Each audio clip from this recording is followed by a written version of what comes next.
So in our first example, we have x bigger or equal to 4. An interval notation consists of two types of brackets. The first are curved brackets, which shows excluded values, and the second are square brackets, which shows included values. Now what we mean by excluded and included is the following.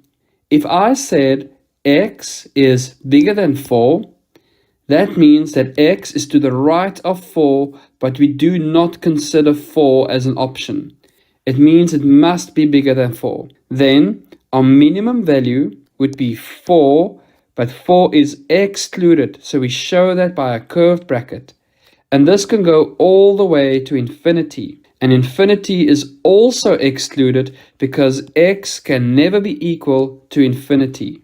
And we use included brackets when we have, for example, x is bigger and equal to 4. Now, the equal sign is shown in brackets by using square brackets. That means that x can also be exactly equal to 4. So this linear inequality in interval notation would be square brackets with 4 as our minimum value all the way up until infinity, but infinity is excluded with a curved bracket because x can never reach infinity.